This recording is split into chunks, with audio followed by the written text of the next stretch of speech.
Laura Smet, cette maison très spéciale que sa maman Nathalie Baye a vendue, à son grand désarroi. Tout au long de sa vie, Nathalie Baye a eu plusieurs maisons. Si l'actrice au demi-siècle de carrière est en train d'en aménager une près de Paris, ce nouveau projet n'effacera jamais sa plus grande déception. Avoir vendu celle qu'elle a possédée durant longtemps dans la Creuse et que sa fille Laura Smet aimait tant. Forte d'une carrière de 50 ans et d'une vie sentimentale bien remplie, Nathalie Baye a beaucoup de confidences et d'anecdotes à livrer. Le journal du dimanche les recueille depuis quelques semaines et elles se poursuivent ce dimanche 6 août.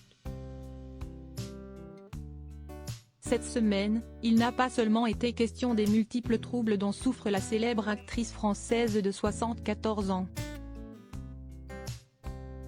Et qui perturbent son quotidien, mais aussi des différents lieux où elle a vécu. Elle a passé son adolescence dans la banlieue de Menton avant de poursuivre son apprentissage de la danse à Monaco puis à New York.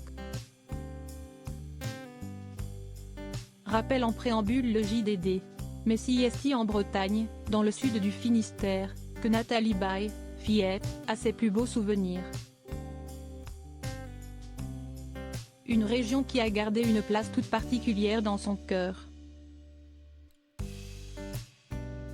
Une autre région de France qui occupe une place très spéciale dans le cœur de Nathalie Baye, la Creuse.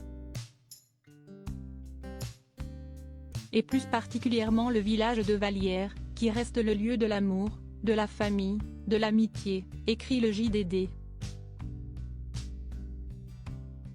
Ce coin un peu perdu, Nathalie Baye l'a découvert grâce à son ex-compagnon Philippe Léotard, et elle en est tombée aussi amoureuse.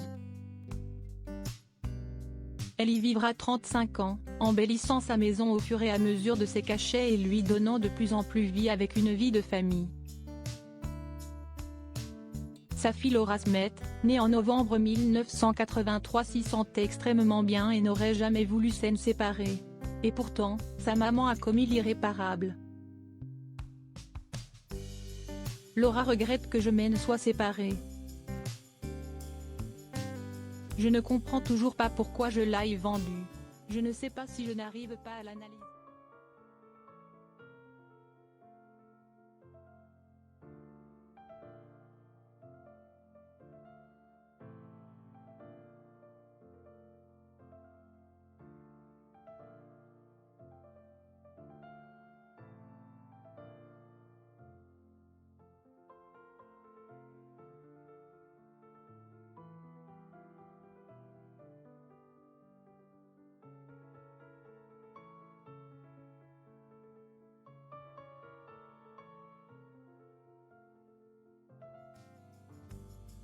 Qui n'a plus rien du paradis qu'elle aimait tant et qui a été rachetée par une femme originaire d'Afrique du Sud.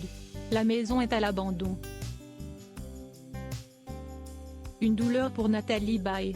L'extraordinaire châtaignier est éventré, la piscine est devenue une mare aux canards, le jardin ressemble à une jungle. Décrit le JDD. De quoi faire regretter encore un peu plus son choix d'avoir vendu à la maman de Laura Smet.